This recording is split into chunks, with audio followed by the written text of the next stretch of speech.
खास मेहमान इस वक्त हमारे साथ जुड़ रहे हैं। स्वागत करते हैं डॉक्टर अनुराग मेहरोत्रा का। जाने माने कार्डियोलॉजिस्ट हैं आप। बहुत बहुत स्वागत है डॉक्टर मेहरोत्रा आपका।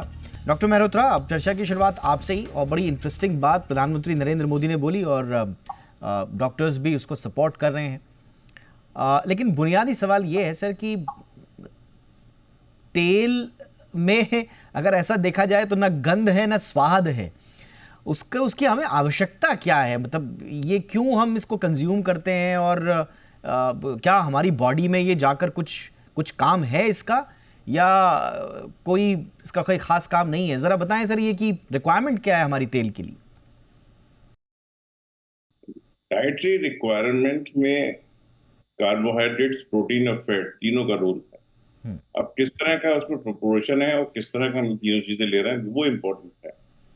जो एक अलग किस्म की बात इसमें बोलूंगा आपसे कि हम लोग जो है, हम अपनी जीन्स पे अगर ध्यान दें, कुछ जनरेशन पहले ही, मतलब बहुत पुरानी लेकिन फिर भी कुछ जनरेशन पहले, हम अगेरियन सोसाइटी थे। हंटिंग गैदरिंग एक वर्ड होता है, हंटर गैदरर, कि आपको कभी खाना मिलना श्योर नहीं होता था कि आज मिलेगा कि नहीं मिलेगा। जब मिल जाता तो पेट भर के खा लेते थे कि आज कल काम में है। तो हमारी जीन्स जो है इस तरह की डेवलप हुई है जिसमें इतना चेंज नहीं आया है, क्योंकि जब भी जो मिलता है वो खा लेते हो, कंजर्व करती फ्यूचर के लिए। इस समय समय चेंज हो गया है, इस समय एक्सेस फूड है। तो वो एक्सेस फूड जो हम खा रहे हैं किसी भी तरीके का हो, तो शरीर की जो बॉडी की टेंडेंसी कंजर्व करने की है वो it is still there, it has not gone. तो उसकी वजह से थोड़ी परेशानी हो रही है कि बॉडी कंजर्व करती है, बॉडी फैट में जो फैट वाली बात है शरीर में इकट्ठा होता है। अननेसेसरी जो आप खाते हैं जिसकी आपकी रिक्वायरमेंट नहीं, बॉडी एक्टिविटी बहुत कम हो गई है, तो वो सब कंजर्व होता है और रुकता है, फिर उससे परेशानी होती है।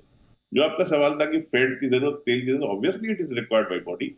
30% of diet of A normal person should be in form of fats, जो चाहे सैचुरेटेड फैट्स हो या सैचुरेटेड फैट्स हो। Saturated fat should not be more than 10%, लेकिन उसकी जरूरत है बॉडी को।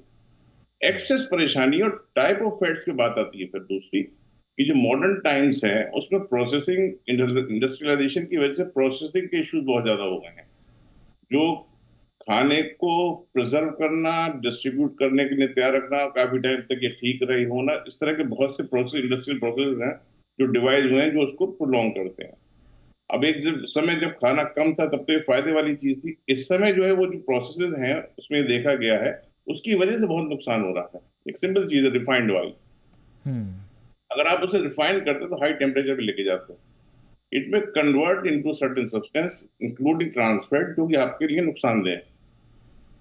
हम लोगों को खाना बनाने का तरीका है हम बार बार उसको गर्म करते हैं। खासतौर से इंडिया में आपने देखा होगा, जैसे जो नमकीन बनते हैं या घर पे जो खाना बनता है, कई बार खासतौर से फेस्टिवल को तो बार बार एक ही तेल में या घी में गर्म करके चीज बनाई जाती है। Repeated warming of that particular oil और घी result in chemical reaction which are injurious to health. Trans fat बनते हैं, इन्फ्लेमेशन बढ़ाते हैं शरीर में, उससे परेशानी पैदा होती है। Absolutely sir. तो ये हमें समझना सब जरूरत है, कैसे करना है वो समझ। Absolutely sir. डॉक्टर मेहरोत्रा, आपके पास आना चाहूंगा सर। एक जो भारतीयों में कहा जा रहा है कि ज़्यादा तेल की खाने की आदत से एक बड़ा डेंजरसली ज़्यादा फैलाव हो रहा है, और वो है फैटी लीवर का। कुछ साल पहले केंद्रीय मंत्री हैं जितेंद्र सिंह, उनका बयान मैं पढ़ रहा था। उन्होंने कहा कि हर तीसरे भारतीय को फैटी लीवर का प्रॉब्लम है, और उसमें भी हम देख रहे हैं जो एक्सेस फैट एक्यूमुलेशन हो रहा है लीवर में लोगों का, वो नॉन अल्कोहलिक फैटी लीवर को बहुत ज़्यादा बढ़ावा दे रहा है, जिस पर कई अब शोध भी आ गए हैं कि भाई ये बहुत ज़्यादा अलार्मिंग है। क्या आप एक आम भारतीय के किचन में जितना इस्तेमाल हो रहा है वो हमारे फैटी लीवर का पीछे का कारण आप मानते हैं उसको सर? जैसे ऑयल्स वाली बात अभी चल रही थी, ऑयल्स में जो होते हैं, जो अनसेचुरेटेड या पॉलीअनसेचुरेटेड फैटी एसिड होते हैं, मोनोअनसेचुरेटेड पॉली, उसमें होना जरूरी है, दे आर बेनिफिशियल। लेकिन अगर ऑयल्स को आप ज्यादा प्रोसेस करते हैं तो उसमें खासतौर से पूफा जो होता है, पॉलीअनसेचुरेटेड फैटी एसिड, वो जल्दी जो है डिग्रेड करता है, फिर इट कैन बिकम डेंजरस। जो लेने वाली बात है कि बॉडी की रिक्वायरमेंट कितनी है, इट इज सेट कि for a normal person 30% of the diet can be form of fat. कम कर लेंगे तो अच्छा होगा।